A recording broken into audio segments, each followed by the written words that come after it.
I'm talking to an American legend, Cousin Minnie Pearl.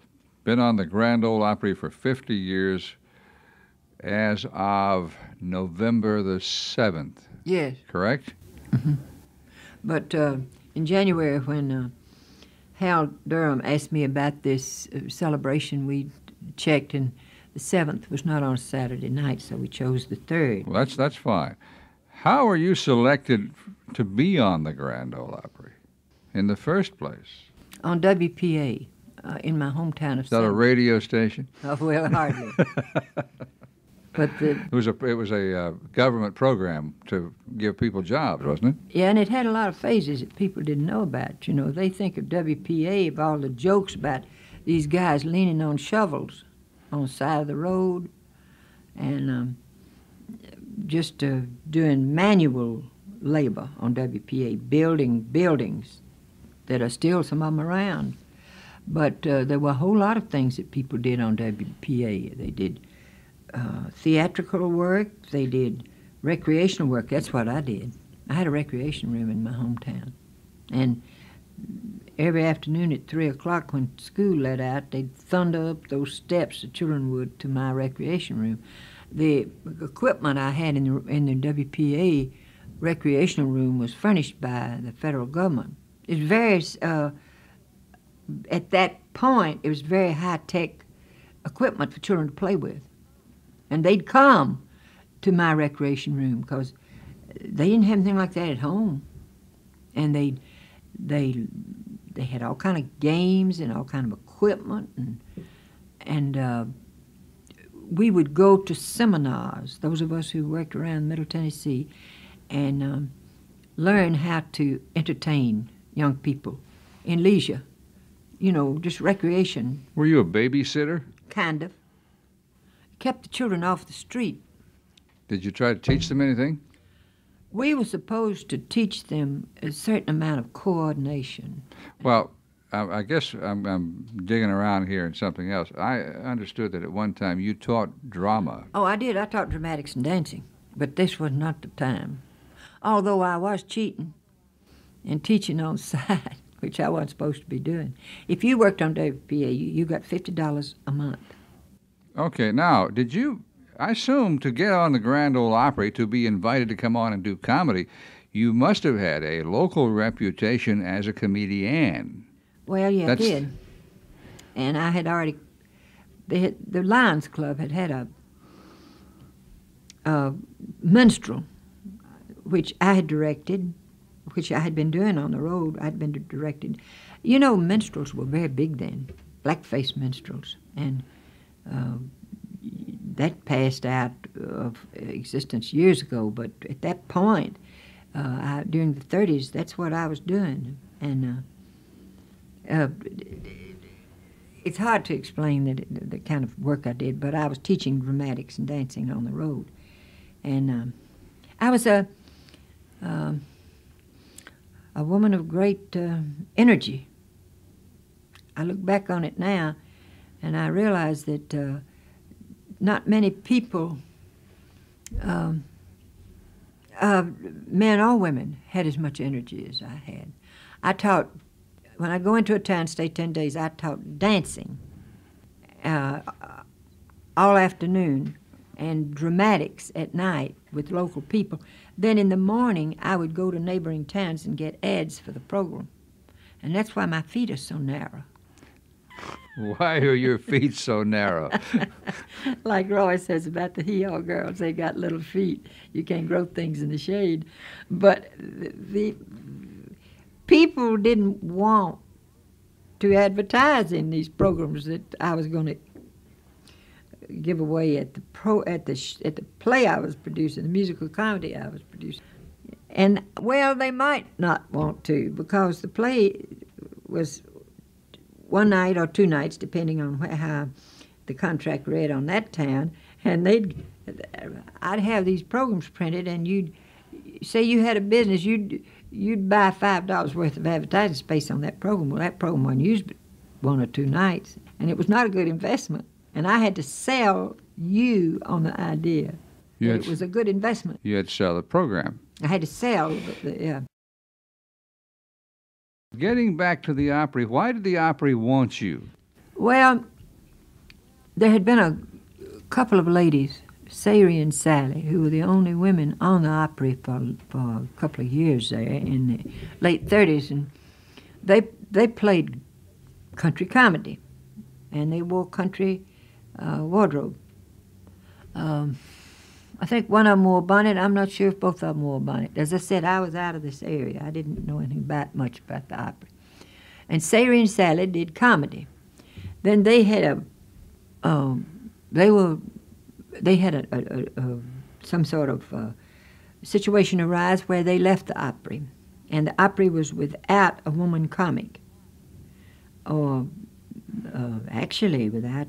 Well, they just needed comedy, and I was working down there on the WPA at Centerville, and a friend of mine was president of a bank there, and he came up one day and told me that they were going to have a regional bank convention, and would I perform what I had done at this minstrel that I'd put on for the Lions Club in my hometown.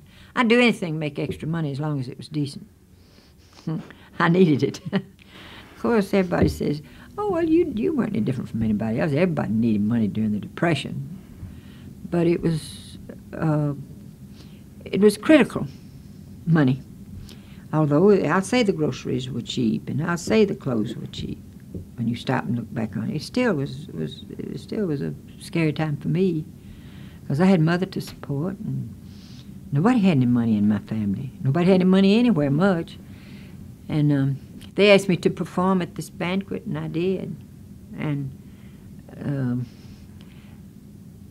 I think that one of the nicest things about my whole career is the fact that over and over I was able to thank the man who came back to Nashville from that bankers convention and went to Harry Stone on the WSM manager of the station and head of the Opry. And he came back. I performed on a Saturday night at that bankers convention, and on a Monday morning he called Harry Stone and said, "There's a girl in Centerville that has an act." And he knew my family and went to school with my sisters, and he knew we were in trouble financially, and he said, "Why don't you put her on the Opry?" Now, since then we've kidded about it. Harry Stone may have owed him some money. I don't know. Who was the man? Bob Turner, vice president of the bank here in town. So Bob Turner was the key. He was the key.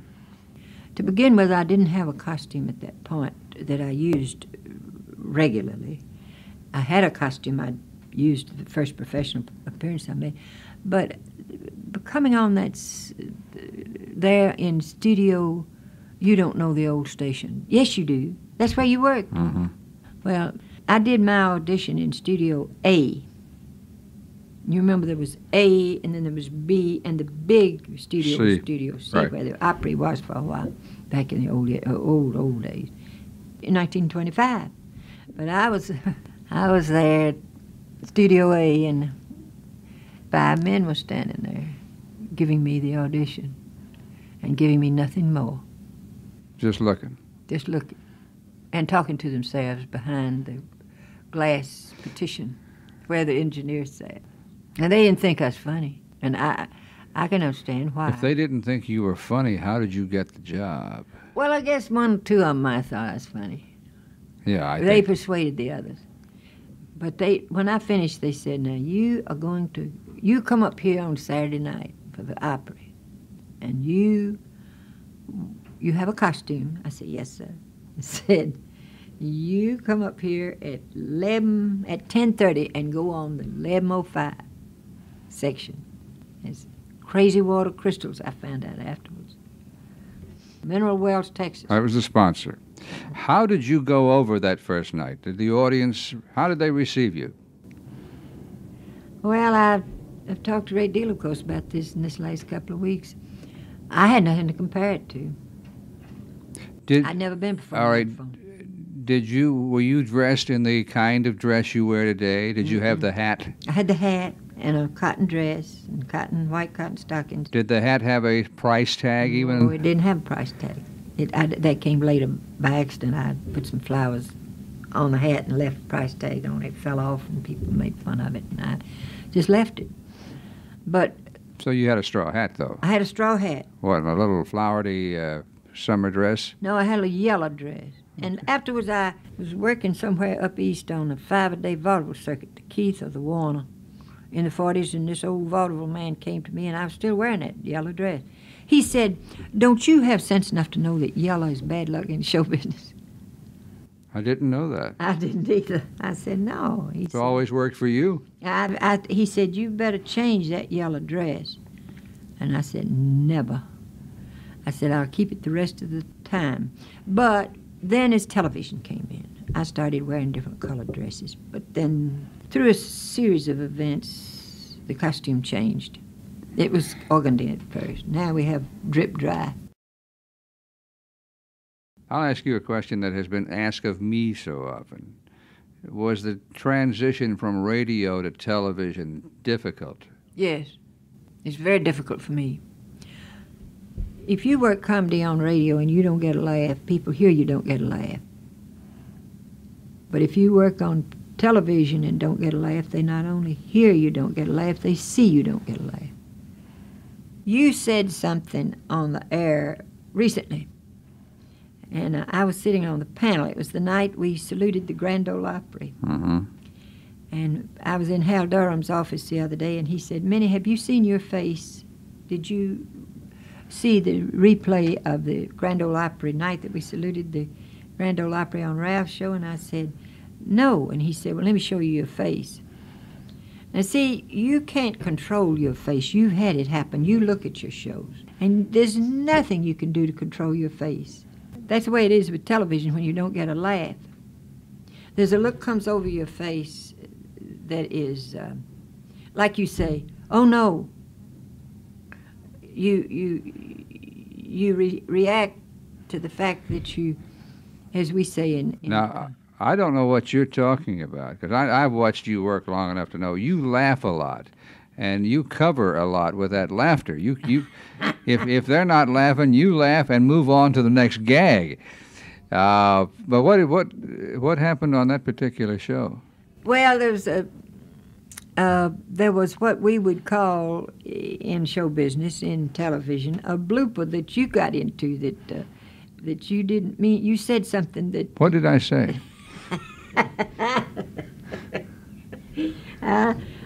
You didn't mean for it to come out like it did, and it just did. And when it did, everybody blew up. The audience, the whole I remember thing. something about that. But about Hank Snow when he said he he said it don't hurt anymore, and you made a remark, and yeah. And I know what you're talking about. I had a look on my face. I can't quote you chapter and verse, but I remember the incident. See, I'm so close to you and have worked with you so long that when you make a blooper, when you say something you didn't mean to say, I mean, it came out differently than you meant for it to say, then I suffer with you. And I said, and the look. But you know what? It got a laugh. It got a big laugh. And it was like the comic that fell off the stage, in vaudeville the old days, and the audience thought it was funny. He broke his leg. That's where that expression, break a leg, came from. Where? An old-time comic was working on the stage on the vaudeville circuit, and he was doing some slapstick silly and fell off the stage. In his exertions, he accidentally fell off the stage and broke his leg. And the audience thought they didn't know he broke his leg, but they knew that whatever he did was funny. He turned a flip or something, missed the stage and landed in the orchestra pit, broke his leg, and the crowd was laughing. And before they knew he broke his leg, of course, and the theater manager came running down the aisle and said, "Keep it in the show, keep it in the show." And that's where these old vaudeville people used to tell me that expression, break a leg. Now, for those who might not know, if you're going to perform on stage, some friend of yours usually will say, when you go out there, break a leg. Or they'll say, break a leg, meaning good luck. That's right. But I've always thought it was the weirdest expression I ever heard. But it's a weird expression, but that's where it came from, so they told me. Let me ask you a question. I've told people this story many times, and I got a funny reaction to this the other day. I said, Minnie Pearl told me that the night Bob Wills and his Texas Playboys came to the Grand Ole Opry, and their suits were all shining and Ooh. matched, and they looked great, and he had that big band, and he was so hot. And Bob Wills went, aha, and you said a lady got so excited she fell out of the balcony. And somebody said to me the other day, well, what happened to the lady? Did she get hurt? Nobody ever finished that story, did they? And it's like Rod Brasfield. He said, I shot my dog. I said, was he mad? And he said, well, he wasn't happy about it. But this woman, if you remember in the old Ryman, the stage, the balcony was a semicircular thing that ran around and went backstage, you remember? So she didn't fall all the way out of the balcony. She fell out of the balcony that was over there around back of the stage, and it fell onto the stage. I don't think it hurt her. I don't think any of us ever paid any attention to whether it hurt her or not. We were so excited ourselves over Bob Wills. Minnie, I wanted to ask you about kidding at the Opry. You once told me that they kid very hard at the Opry. They do. That's to keep anybody from getting the big head. And I think you were relating a story about Robert Lund. Mm-hmm. And they used to throw people in the R.C. Cola cooler. You remember that? No. Well, there was a good deal of horseplay down at the Ryman, and people were, they were, as I said, these people kid hard, work hard, but what happened with me was I came off, I'd been on the Opry about maybe almost a year, and I was going pretty good, and I thought I was pretty good. And that's a mistake, to ever let people at this Opry think you're pretty good. That doesn't go. I believe the story goes you had been on, you had killed him, and you came off, and you were ready to go back for an encore. I'd already had one. I was ready to go back for another one, and Robert Lund got a bunch of people together to share my chagrin and embarrassment when he said, I ran off stage for that after that second encore, and he said, "You been on yet, Minnie?" And all those people just died laughing and left me with egg on my face. I was so embarrassed because I almost answered him. You wanted to say I've been on, and I was just didn't. And I killed him. That's what you wanted to say. That's like when my husband spent some time in Japan during World War II and in the Air Force. And when we first married, I asked him if the Japanese girls wore the same kind of underwear that we do in America. And he almost answered me before he thought.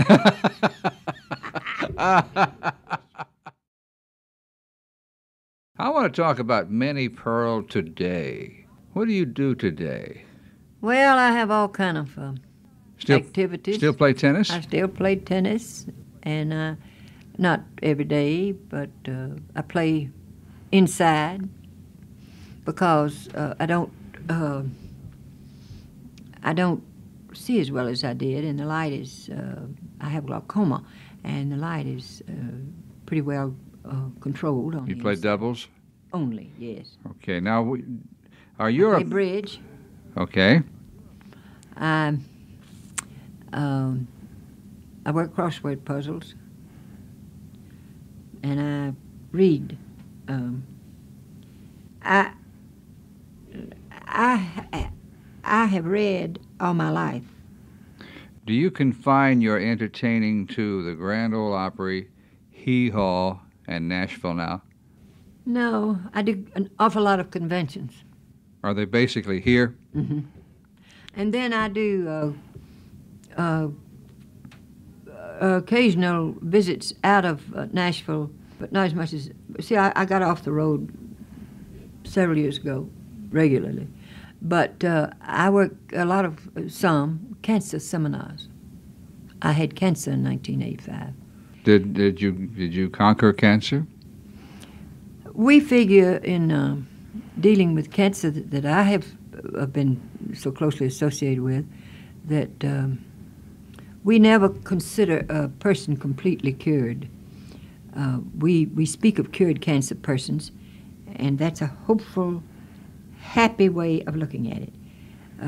When you have cancer, you have to continue to be ever alert by checking constantly for any part of your body that might be susceptible to cancer. And I have been 5 years free, and I thank the Lord. But I'm very careful. I still work closely with the Cancer Society, and I work closely with the physicians that give me the different exams regularly to be sure that cancer hasn't attacked some other part of my body. Cancer, unfortunately, we don't refer to it as being hereditary, but if there have been members of your family who have, down through the years, had cancer, you're a little more suspect, and so you have to be very careful. But I work with the Cancer Society as much as I can. I work with the... I'm interested in different things at different times of the year. I worked with a live hospice, which I became very, very interested in here a while back when they were building their new home for their offices. And I work with the Heart Association since I have had pacemaker put in. See, I have misused my body because of the years on the road. Nobody my age, 78, should have mistreated their body like I have.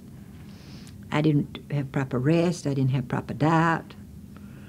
27 years of one-nighters is not conducive to perfect health. All right, you had the pacemaker put in when? March. Would you say that today a lot of people ask me, how is Minnie? How's her health? How is your health? Well, I've been very fortunate, as I said, and I thank the Lord in all reverence. I think getting older and keeping your health, or a stage of health, has to do with pushing. I don't suggest that 78-year-old woman, one of my contemporaries, go out and start playing tennis. That's ridiculous. But I think if you can walk, walk.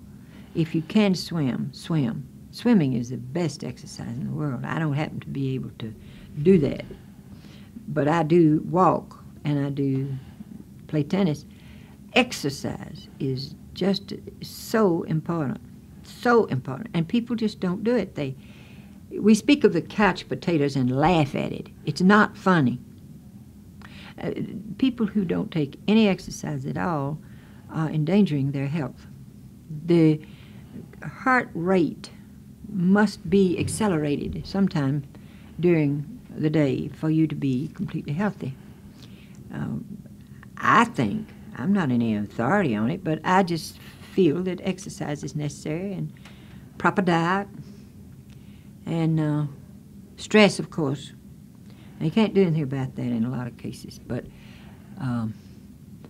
I think in the years to come they're going to find out, and I'm not saying this with any authority because I don't know, but I think they're going to find out that these things contribute to cancer.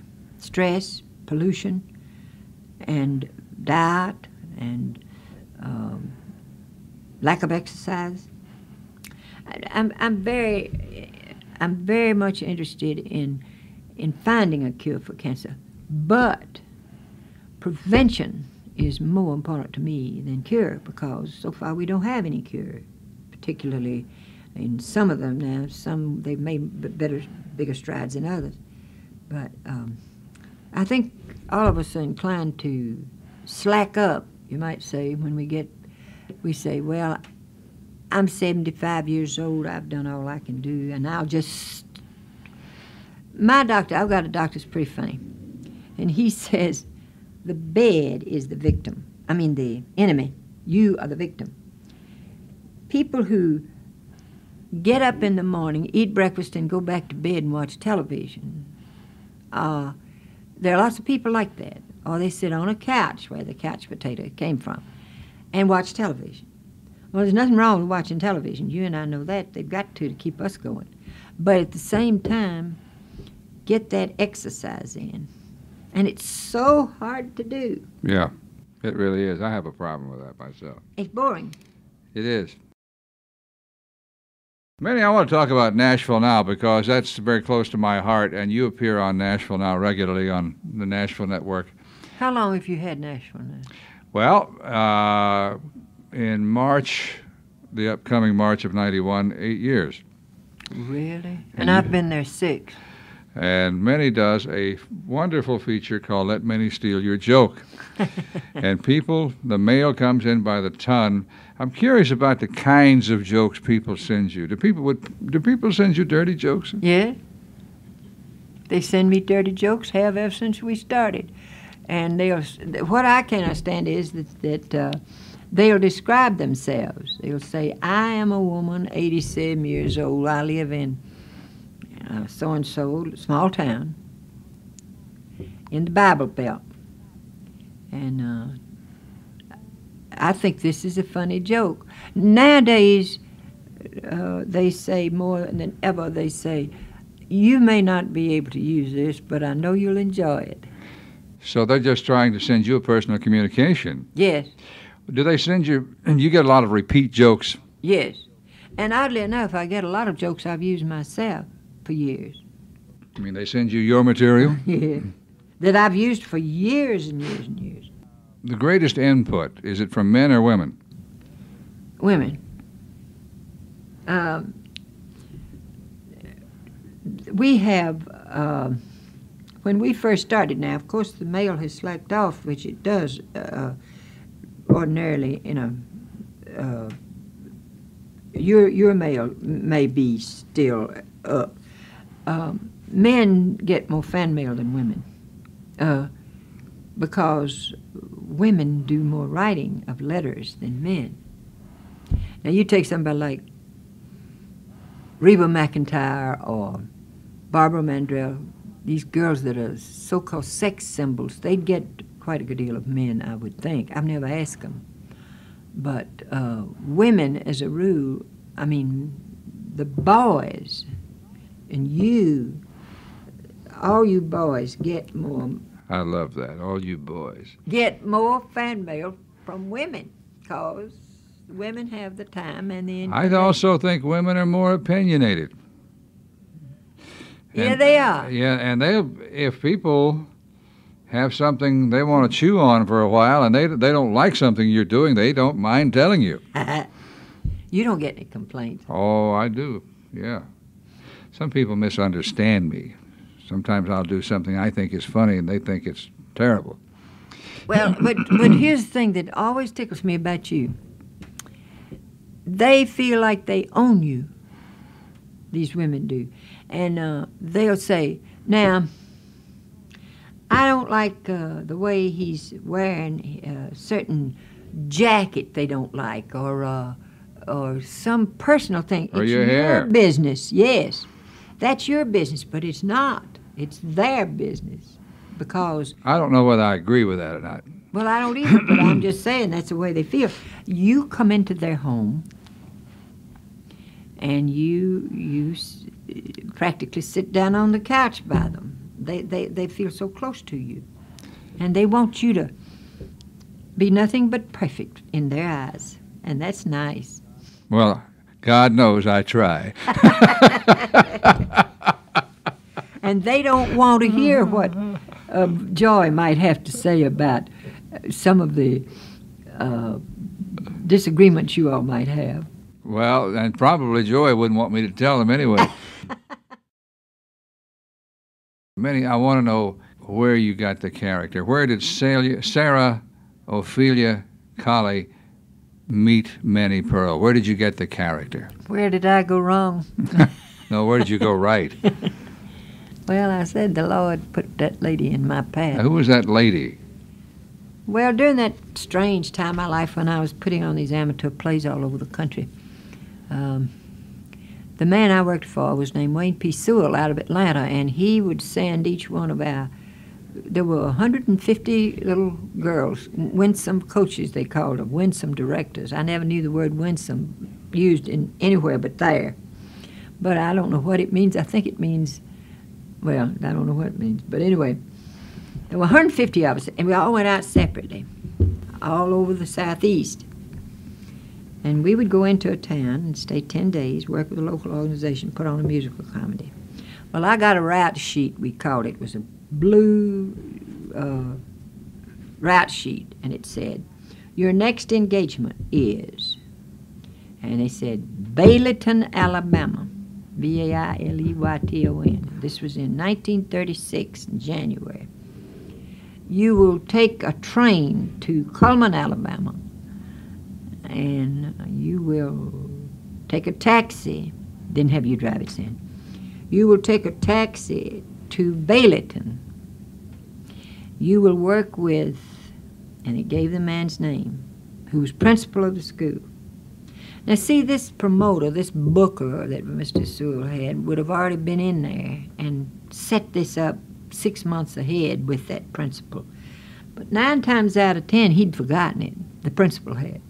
So he wasn't really looking for me and didn't want to see me to complicate his life by putting on a play in his school, although he was going to make a little money on it. Well, so I went to Cullman.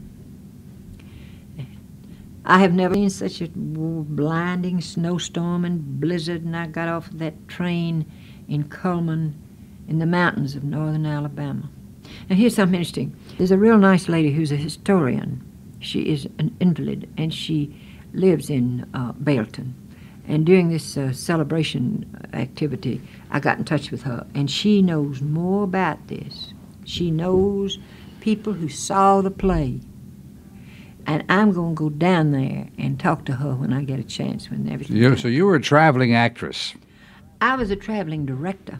Were you in the play? No. Okay. I directed the play. Okay. With local talent. And I got I got off the train, and we carried a trunk of costumes with us. Each one of us did. Now you realize I was completely alone. I didn't have anybody with me. I was. Let's see, in 1936, I was 22.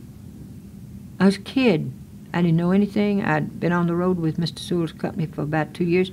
I still didn't know anything. I was innocent, ignorant, but the first thing I did was look down the track to see that they put my trunk off, which they did. I always did that.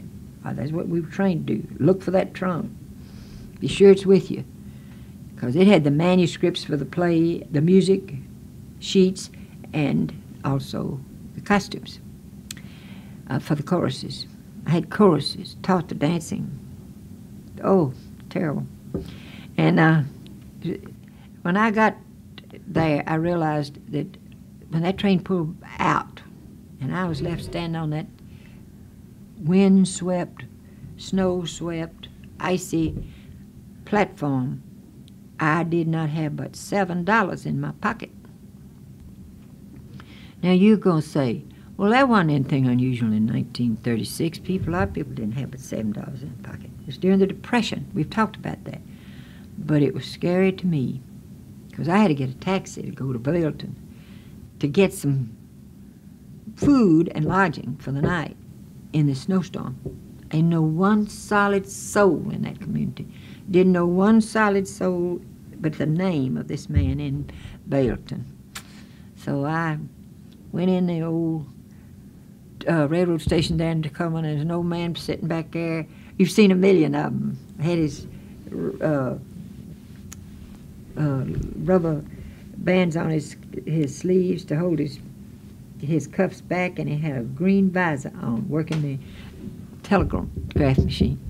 And I said, excuse me, but is there a taxi anywhere here? And he said, I don't know. He said, we'll see. I don't think he's here today. We ain't got but one. But he was there, an old man, in an old fun-looking car, 1936. And this man said, I said to the taxi driver, I said, can you take me to Baileyton, Alabama? He said, no, I don't think we can get that road. I don't think they can travel that road today. and I've got $7. And he said, I said, well, if you can go up there, how much will it be? He said, $10. And I said, how about 5? That'd leave me $2. You don't believe anything. Oh, I believe it. And he said, I can't do it for 5.